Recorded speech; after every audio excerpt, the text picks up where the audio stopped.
The Galactic Council chambers had never been so silent.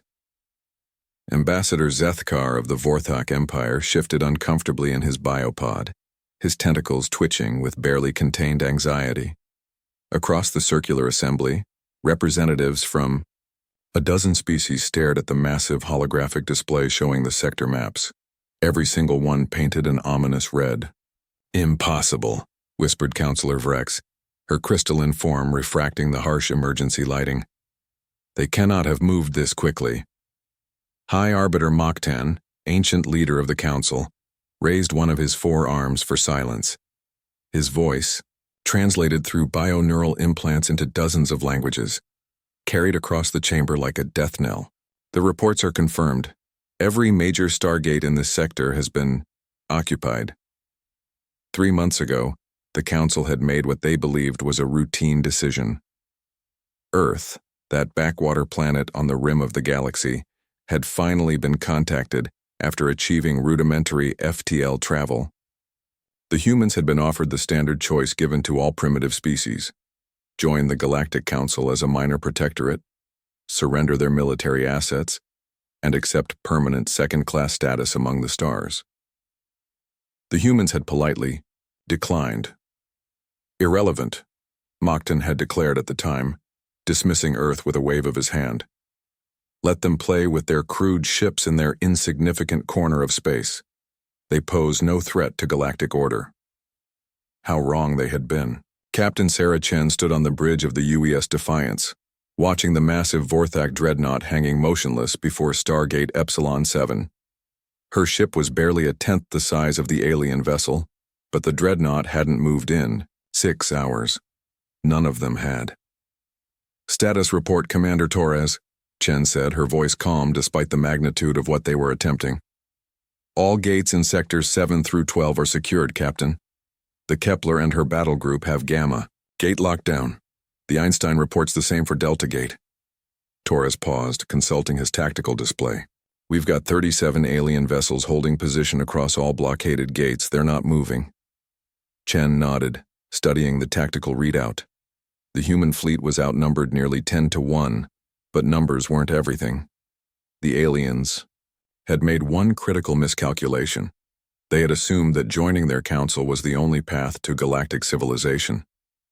Humanity had chosen a different path. While the council's member species had grown comfortable with their established territories and standardized technologies, humans had spent the past 50 years since first achieving FTL doing what they did best: adapting, innovating, and preparing for the worst. The stargates were massive constructs, each one a marvel of engineering that allowed instantaneous travel across thousands of light years. The Council treated them as sacred artifacts never to be tampered with or modified. They were wrong to assume everyone shared that reverence. "Incoming transmission from the Vorthak flagship," reported Lieutenant Kim from Communications. "Put it through." The holographic display shimmered, revealing the imposing figure of Admiral Gorthvan, his battle-scarred carapace gleaming under the harsh bridge lighting. When he spoke, his translated words dripped with barely controlled fury. "Human vessel, you will withdraw immediately. This blockade is an act of war against the Galactic Council. We have ships that could reduce your entire fleet to debris in minutes." Chen smiled, an expression that never quite reached her eyes. "Admiral, I'm sure you do, but you won't use them."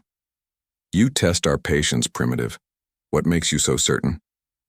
"Because," Chen gestured to her tactical officer, who transmitted a data package to the alien ship. "If you destroy us, you'll never leave this system." The transmission contained detailed scans of what the humans had done to Stargate Epsilon 7. Hidden beneath the massive ring structure, human engineers had installed something the Council had never seen before: quantum destabilization charges. If triggered, they wouldn't just destroy the gate. They would create a cascade reaction that would make the entire system uninhabitable for centuries. And every gate in the sector had been similarly modified. Back in the Council chambers, pandemonium had erupted. Representatives shouted over each other in a dozen languages, their translators creating a cacophony of accusations and demands. "They've weaponized the gates themselves. Savages, barbarians! How did they even know our gate frequencies? Mokhtan slammed his ceremonial staff against the chamber floor, the resonant clang cutting through the chaos. Silence! His ancient eyes, having witnessed the rise and fall of civilizations, now held something they hadn't felt in millennia. Uncertainty. The humans had done something unprecedented. In the 5,000 years of galactic civilization, no species had ever held the Stargate network hostage. The very concept was unthinkable. The gates were the arteries of galactic commerce, communication, and civilization itself. What do they want?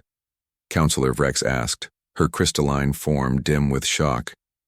The answer came in the form of a transmission, broadcast simultaneously to every council world.